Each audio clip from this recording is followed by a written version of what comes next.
లక్షల హెక్టార్లో మొక్కజొన్న సాగు, 10.18 లక్షల హెక్టార్లో శనగ సాగు, అలాగే మళ్ళీ పొగాకు 2.89 లక్షల హెక్టార్లో పొగాకు. సార్ చిన్న ఇంటరప్షన్ సార్. అదే చంద్రబాబు నాయుడు గారు ఈ రైతు సమస్యలు ఎప్పుడు బ్లోఅవుట్ అయినా ఆయన చెప్పే మాట ఏంటంటే వరి ఎక్కువ సాగు చేసేస్తున్నారు, వరి ఎక్కువ సాగు చేయొద్దు అని ఆయన పదే చెప్తూ ఉంటారు. ప్రత్యామ్నాయ పంటల వైపు వెళ్ళండి అని, హార్టికల్చర్ని డెవలప్ చేయండి అని. మరి దానికైనా కనీసం ప్రోత్సాహం ఇస్తారా సార్? లేదంటే అసలు ఈ వరిని కొనుగోలు చేయలేక, లేదంటే ఈ ఎంఎస్పి ధర ఇవ్వలేక అది ఒక కైండ్ ఆఫ్ ఇది తప్పించుకునే మాటలు అంటారా? దాన్ని ఎలా చూడాలి అసలు? సరే, ఇప్పుడు నేను చెప్పిన ఉల్లి హార్టికల్చరు, నేను చెప్పిన అరటి హార్టికల్చరు, సో నేను చెప్పిన కూరగాయల పంటలో టమాటా పంట హార్టికల్చర్ ఎక్కడుంది ధర? ఇప్పుడు మిర్చి పంట గిట్టుబాటు ధర లేక ఈ సంవత్సరం మొక్కజొన్న పెరిగింది, మొక్కజొన్న కుప్పకూలిపోయింది. శనగకు ప్రత్యామ్నాయం ఆ ప్రాంతాల్లో ప్రత్యామ్నాయం లేని ప్రాంతాల్లో శనగ సాగు జరిగేది. ఒకటి ఇక్కడ చాలా చాలా ఇంపార్టెంట్ ప్రశ్న అడిగారు. భారతదేశంలో ధాన్యం అత్యధికంగా ఉత్పత్తి చేసే రాష్ట్రం ఉత్తరప్రదేశ్ అండి. ఉత్తరప్రదేశ్లో 30% మంది ప్రజలు మాత్రమే రైస్ తింటారు, అన్నం తింటారు. అంటే 30% ప్రజలు మాత్రమే అన్నం తినే రాష్ట్రం దేశంలో అత్యధికంగా వరి పండిస్తుంది. ఆ రాష్ట్ర ముఖ్యమంత్రి గారు వరి పండించదని మాట్లాడట్లా. రెండవ స్థానంలో తెలంగాణ. ఇప్పుడు అంటే రాష్ట్ర విభజన జరిగే నాటికి ఉమ్మడి ఆంధ్రప్రదేశ్ 5వ స్థానంలో ఉండేది. ఇప్పుడు తెలంగాణ 2వ స్థానంలోకి వెళ్ళింది, ఆంధ్రప్రదేశ్ 9వ స్థానంలోకి వెళ్ళింది. 2వ స్థానంలో ఉన్న తెలంగాణ ధాన్యం పండించదంటలేదు. అలాగే సన్న బియ్యం పండిస్తే క్వింటాల్కి 500 రూపాయలు బోనస్ ఇస్తామని ఇస్తున్నారు వాళ్ళు. ఇక్కడ డెల్టా ప్రాంతంలో కృష్ణా, గోదావరి, పెన్నా డెల్టా ప్రాంతంలో ధాన్యానికి ప్రత్యామ్నాయంగా ఏ పంట పండించో సూచిస్తే, అది లాభసాటి పంట సూచిస్తే రైతు మాట్లాడి మాకు ఎప్పుడు అభ్యంతరం లేదు. రైతుకు కావాల్సిన లాభమే కదా ఏ పంట పండించినాను. ఇవాళ ఈ జోన్లోనే ఆక్వాకల్చర్ లాభసాటిగా ఉన్నంత వరకు ఆక్వాకల్చర్ పెరిగింది. అట్లాగే పామాయిల్ కూడా ఎప్పుడైతే రాజశేఖర రెడ్డి గారు ఉచిత ఇచ్చిన తర్వాత పామాయిల్ సాగు పెరిగింది. పామాయిల్ అవకాశం ఉన్న దగ్గర పామాయిల్ వెళ్తానే ఉంది.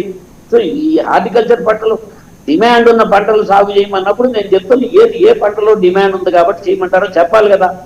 అది లేకుండా ధాన్యం పండించొద్దు. అసలు మన రాష్ట్రంలో తినేది కూడా ఒక కోటి జనాభాకి 18 లక్షల టన్నుల బియ్యం మాత్రమే ఆంధ్రప్రదేశ్లో ఉంది.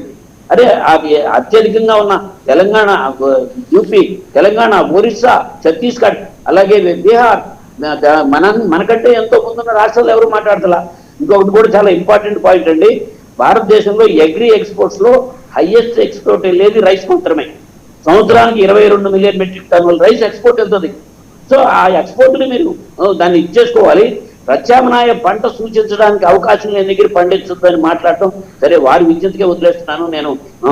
అంత పెద్దవాళ్ళు ఎరువులు కూడా ఎక్కువ వాడద్దు, ఆర్గానిక్ సేద్యం చేయండి అంటారంటే దిగుబడి తక్కువ అయితే అది కూడా దీంట్లో భాగమా? ఇది ఎంఎస్పి ధర ఇవ్వక్కర్లేదు, లేదంటే కొనక్కర్లేదు అనేలాగా.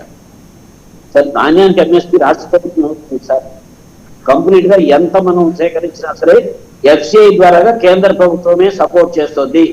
కేవలం రాష్ట్ర ప్రభుత్వం సివిల్ సప్లైస్ ద్వారాగా మనం ఫస్ట్ పేమెంట్ చేస్తాం. చేసిన తర్వాత ఆ ధాన్యం ఎఫ్సిఐ పెడితే ఒక 20 రోజులు 25 రోజులు ఆ డబ్బులు వచ్చేటప్పుడు పడతాయి. ఈ 25 రోజులు 25 రోజుల్లో కేవలం ఆ వడ్డీ రాష్ట్ర ప్రభుత్వానికి పడేది తప్ప రాష్ట్ర ప్రభుత్వానికి భారం కాదు. కేంద్ర ప్రభుత్వం మాట్లాడుతున్నా వాళ్ళ ప్రభుత్వంలో ఉత్తరప్రదేశ్ నేను చెప్తుంది 30% ప్రజలు అన్నం తినే దగ్గరే మాట్లాడండి.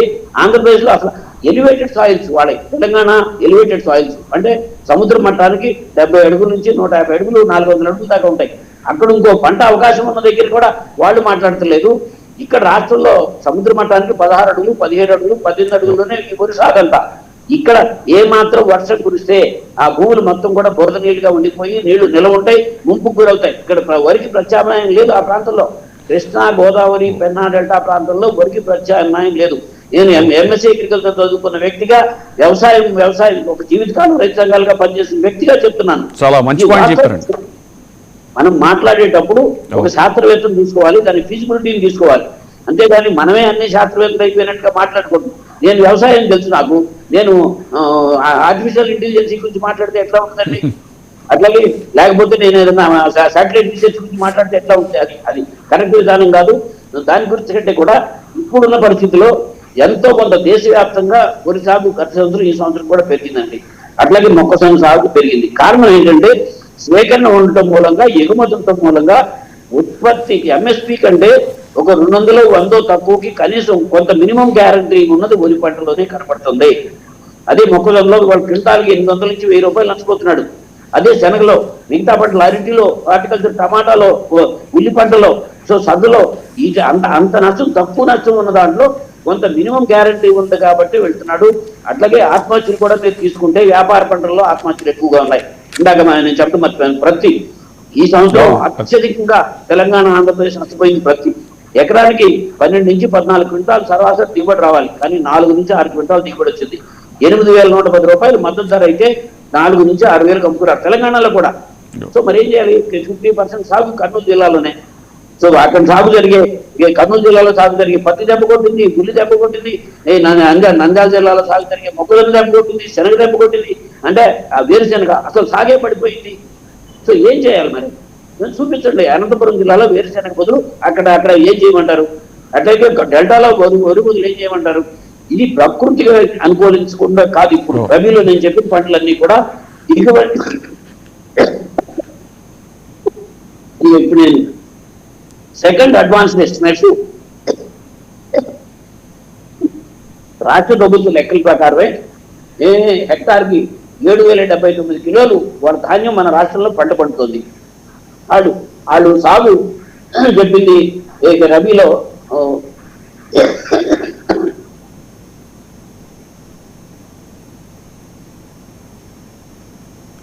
వాళ్ళు ఇచ్చిన దానికంటే కూడా 6 లక్షల చిల్లర హెక్టార్లు ఇచ్చారు.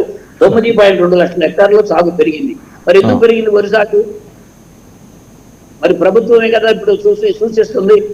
అంటే అక్కడ ఆ ప్రాంతంలో అది తప్ప ప్రత్యామ్నాయం లేని దగ్గర, ఉన్న దగ్గర ప్రత్యామ్నాయం ఉన్న దగ్గర ఎప్పటి నుంచో మారారు. మేము కూడా గత ప్రభుత్వంలో చెప్పాం. ఎక్కడ చెప్పామంటే మీరు బోర్వెల్స్ కింద వరి సాగు చేపట్టవద్దు. అక్కడ హైబ్రిడైజేషన్ వెరైటీలు అయిన మొక్కజొన్న, జొన్నలో దిగుబడి పెరిగినాయి, లేకపోతే కూరగాయలకు అవకాశం ఉన్నాయి, అక్కడ వాటిలోకి వెళ్ళండి. లేకపోతే పూల సాగులోకి ఉంది అవకాశం ఉంది. రాష్ట్రంలో పూలు చిన్న రైతులు చేసుకునే వాటి దగ్గర లోయెస్ట్ ఆత్మహత్యలో ఉన్నది చిత్తూరు జిల్లా అండి. కారణం ఏంటంటే వాళ్ళు కూరగాయలు కానీ పూలు కానీ ఈ సాగు చేస్తూ డైరీ ప్రతి ఇంట్లోనూ 2 పాడిగే ఆవులు పెట్టుకుంటారు. సో అక్కడికి అది సూటబుల్. అంతేగాని డెల్టా ప్రాంతానికి సూచించేది కానీ డెల్టా ప్రాంతానికి కాదు. సరే, దాన్ని వారి విజ్ఞతకే వదిలేస్తున్నాను. ఇవాళ ఈ పంటలన్నీ కూడా అంటే ఇప్పుడు కాశ్మీర్ జిల్లాలో పండే యాపిల్ తెచ్చి ఆంధ్రప్రదేశ్ లో పండిస్తే సాగు జరుగుతుందండి? సాధ్యమేనా? అవును.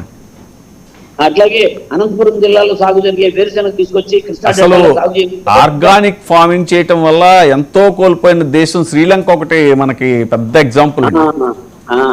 వాళ్ళ ఆర్థిక వ్యవస్థ అంతా నష్టపోయి మొత్తం తినడానికి తిండి లేని పరిస్థితిలోనే శ్రీలంక దెబ్బతింది. ఆర్గానిక్ ఫార్మింగ్ కి నేను అగెనిస్ట్ కాదు. నేను దగ్గరగా 17-18 సంవత్సరాల నుంచి చేస్తున్నాను. ఒక ఎకరంలో మొదలై 5 ఎకరాలకు వెళ్ళి మళ్ళీ తిరిగి 60 సెంట్లోకి వచ్చేసాం. మా ఇంట్లోకి సరిపడా బియ్యాన్ని మాత్రమే పండించుకుంటున్నాము. సో దానికి మరి అంటే ఆర్గానిక్ సాగు చేయమంటుంది తేలిక, కానీ ఉత్పత్తి పెరగదండి, తక్కువ వస్తుంది. హ్యూజ్ పాపులేషన్ ఉన్న కంట్రీలో ఆర్గానిక్ ఫార్మింగ్ చేయడం అంటే అసలు అది కూడా కాదండి. ఫస్ట్ నాకు కావాల్సిన లాభం. ఓకే, నేను ఆర్గానిక్ ఫార్మింగ్ చేసిన దాన్ని మీరు మిడ్ డే మీల్స్ కింద, అట్లాగే మీకు అన్న క్యాంటీన్లోనో, లేకపోతే ఎండోమెంట్స్ టెంపుల్స్ లో పెట్టి అన్నదానాల్లోనూ, వీటన్నిటిలోనూ ధర పెంచి మీరు తీసుకోండి ప్రభుత్వం. ఎందుకు చేయండి? నేను నాకు అల్టిమేట్ గా లాభమే కదా. నేను 35 క్వింటాలు వాళ్ళు ధాన్యం మామూలుగా పండించాను, 23 క్వింటాలే ఆర్గానిక్ ఫార్మింగ్ లో పండించాను. ఆ 35 కంటే 23 ఎక్కువ వస్తే నేను ఆటోమేటిక్ లభిస్తాను. ఎక్కడ లాభం ఉందో అక్కడికే వెళ్తాము. ఇప్పుడు పామాయిల్ కల్టివేషన్ ఉంది. దేశం మొత్తం జరిగే పామాయిల్ సాగులో 70% ఆంధ్రప్రదేశ్ లోనేనండి. అది కూడా ఆంధ్రప్రదేశ్ లో ఏలూరు పార్లమెంటు సరౌండింగ్ ప్రాంతాల్లోనే పామాయిల్ ఉంది. సో దీన్ని ఇది తీసుకొస్తే వాళ్ళు ఆటోమేటిక్ గా గిట్టుబాటు దగ్గర, అది కూడా మధ్యలో 2-3 సార్లు సంక్షోభాలు వచ్చినాయి, నరికేశారు తోటలో. సో ఆ వైపు దృష్టి పెట్టాలి అనే దాంట్లో ఇప్పుడు వాళ్ళ కూరగాయలు ఉందండి. వాళ్ళ టమాటా ఈ సంవత్సరం 4 సార్లు సరిపడిపోయింది, 1 సారి 2 సార్లు కాదు. ఇప్పుడు మీ ఇష్టం చూడండి. మీరు కొనే దగ్గర టమాటా ఎక్కడ కూడా ఏ కూరగాయలు తీసుకున్నా 30 నుంచి 40 రూపాయలు లేవు. కానీ పండించే అనేక పంటల్లో రైతు దగ్గర 4 రూపాయలు 5 రూపాయలు కూడా రాని పరిస్థితి. ఇవాళ పుచ్చ, కర్బూజా మొత్తం ఎక్స్పోర్ట్ అయిపోయి మొత్తం కుప్పకూరిపోయింది. సో దీనికి మేము యుద్ధం మూలంగా కుప్పకూరిదాన్ని నేను రాష్ట్ర ప్రభుత్వాన్ని విమర్శించట్లా. కానీ అరటి ఆ పొలంలో రాలిపోకుండా కనీసం ఉత్పత్తి కిలోకి ఒక 10 రూపాయలు 12 రూపాయలు వచ్చేలా మన ప్రభుత్వం నుంచి వాళ్ళ దేశంలో ఉన్న మార్కెట్ కన్నిటికీ ఎక్స్పోర్ట్ చేయొచ్చు కదా. మేము కోవిడ్ లో సో పులివెందుల నుంచి అరటి డైరెక్ట్ గా విజయవాడ మార్కెట్ కి తీసుకొచ్చి విజయవాడ రైతు బజార్లో అమ్మించాం. అట్లాగే చిని బత్తాయి సో పులివెందుల అనంతపురం నుంచి తీసుకొచ్చి విజయవాడ మార్కెట్ లో అమ్మించాం. వాళ్ళకేదో వేరు లాభం వచ్చేసిందని చెప్పట్లా, కనీసం నష్టపోనీయకుండా చూసే ప్రక్రియ తీసుకున్నాం. అది తీసుకోవచ్చు, ఆ వైపు ఆలోచన చేయాలి. ఇప్పుడు ఇక ధాన్యం ప్రధానమైన దీంట్లో సో ఇప్పుడు గోదావరి జిల్లాలో ఆల్రెడీ ఈ హార్వెస్టింగ్ మొదలైంది. ఈస్ట్ గోదావరి జిల్లాలో 50% పైన హార్వెస్టింగ్ అయిపోయింది అని చెప్పి ప్రభుత్వం చెప్తుంది. సుమారుగా 65 లక్షల టన్నులు ధాన్యం ఈ రబీలో ప్రొడక్షన్ రాబోతుంది.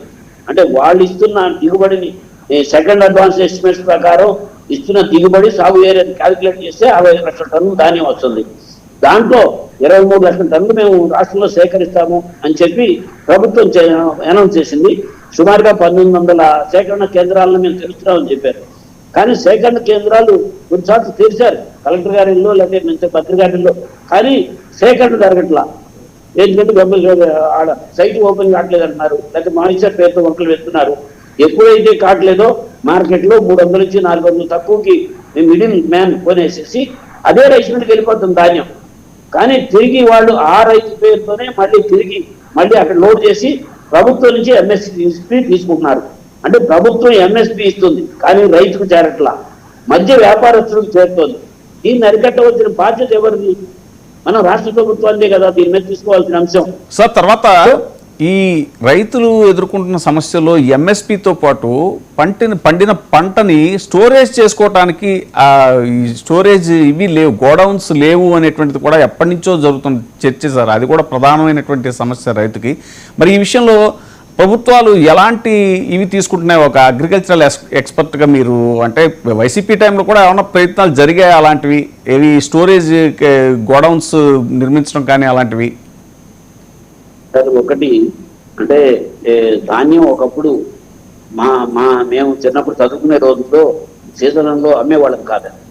ధాన్యం ఇంట్లో పుర్లు కట్టుకునేవాళ్ళం, గోడౌన్లో పెట్టుకునేవాళ్ళం, లేదా పాతలు వేసుకునేవాళ్ళం. అప్పుడు సీజన్కి అన్ సీజన్కి ధర పెరిగేది. అంటే పక్క రాష్ట్రాల్లో తమిళనాడులో కేరళలో బియ్యానికి డిమాండ్ ఉండేది. సో బియ్యానికి పచ్చి బియ్యానికి డిమాండ్ ఉండి లేదా బాయిల్డ్ రైస్కి డిమాండ్ ఉండి అట్టి పెట్టుకుంటే ధర పెరిగేది. సో ధర పెరిగేది కాబట్టి అట్టి పెట్టుకునేవాళ్ళం. ఆ రోజున అట్టి పెట్టిన వాళ్ళు గోడౌన్ పెట్టిన వాళ్ళు ఎవరు కూడా అట్టి పెట్టే పరిస్థితి లేదు. గ్రామీణ ప్రాంతాల్లో వరి సాగు చేసే రైతులు మొత్తం కూడా టెనెంట్ ఫార్మర్స్, కౌలు రైతులు, 85% కౌలు రైతులు. వాళ్ళు మీరు ఏ గోడౌన్ పెట్టినా ఏది పెట్టినా కూడా ధాన్యాన్ని అక్కడ నిల్వ పెట్టే కెపాసిటీ వాళ్ళకి లేదు. ఇప్పుడు క్షేత్రస్థాయిలో ఉన్నది బలమైన రైతాంగం మొత్తం కూడా వ్యాపారాలకో లేదా వాళ్ళ పిల్లల చదువుతో వెళ్ళిపోయి భూములు కౌలుకి ఇచ్చేస్తున్నారు. భూమి మీద ఉన్నది బలహీనమైన వర్గాలు, ఆర్థికంగా వనరు లేని వర్గాలు. వీళ్ళు నిలవ పెట్టడం అనేది సాధ్యం కాదు. నిలవ పెట్టుకునేది మళ్ళీ కొనుగోలు చేసిన వ్యాపారస్తులు మాత్రమే పెడతాడు. ధాన్యం నిలవ పెట్టడంలో వచ్చే లాభం అత్యధిక పంట లేదు. ఎందుకంటే పక్క రాష్ట్రాల్లో ఎక్కడా కూడా డిమాండ్ లేదు. మళ్ళీ ఎగుమతి వెళ్తే తప్ప. ఒక్క బీపీటీ 5204 రకానికి మాత్రం అది సోనా ముసోరి, అది మొత్తం భారతీయులు ఉన్న తెలుగు వాళ్ళు ఉన్న అన్ని దేశాల్లోనూ అదే తింటున్నారు. మన రాష్ట్రంలో హైదరాబాద్ లో కూడా అందరూ మంత్రుల ఇళ్లలో కూడా తినే బియ్యం అదేనండి. అది మన పాపట్ల రకమే. సో దాని దగ్గర వచ్చేటప్పటికి రైతు దగ్గర నిలబెడితే డిస్కలర్ వస్తుంది, వ్యాపారస్తుడి దగ్గరే ఉంటుంది. సో అట్లాగే అనేక అట్లా కోల్డ్ స్టోరేజ్ లో కూడా శనగ గత సంవత్సరం 1,00,000 టన్నులు ఇప్పుడు ఈ సంవత్సరం కోల్డ్ స్టోరేజ్ లో ఉంది. మరి కోల్డ్ స్టోరేజ్ లో ఉండి ఈ సంవత్సరం కూడా ఇంకా తక్కువ ధరకు అమ్ముకోవాల్సిన పరిస్థితి. ఎట్లా పెట్టగలంటే మరి కోల్డ్ స్టోరేజ్ లేకపోవడం కాదు, ప్రకాశం జిల్లాలో కావాల్సిన కోల్డ్ స్టోరేజ్లు ఉన్నాయి, గుంటూరు జిల్లాలో కావాల్సినట్టు ఉన్నాయి. పిచ్చి పెడతారు, అపరాలు పెడతారు. పెడితే ఎక్కడైనా వాడికి గిట్టుబాటు రావాలి కదా. సో అవకాశం లేనప్పుడు గిట్టుబాటు వచ్చే పరిస్థితి లేకపోతే బలహీనమైన వర్గం వాళ్ళు ఉన్న చిన్న సన్నాచనగా రైతులు కోల్డ్ స్టోరేజ్కి పెట్టే అవకాశం లేదు. దీన్ని ప్రాసెసింగ్ మీద మేము అంటే హార్టికల్చర్ లో ప్రాసెసింగ్ యూనిట్స్ విషయంలో ప్రతి పార్లమెంట్ కి ఒక ప్రాసెసింగ్ యూనిట్ తీసుకోవాలని జగన్మోహన్ రెడ్డి గారు ఆ ప్రభుత్వంలో నిర్ణయం తీసుకోవడం జరిగింది. మనీ కూడా శాంక్షన్ చేయడం కూడా జరిగింది. చివరిలోకి వచ్చిన తర్వాత ఆగిపోయింది.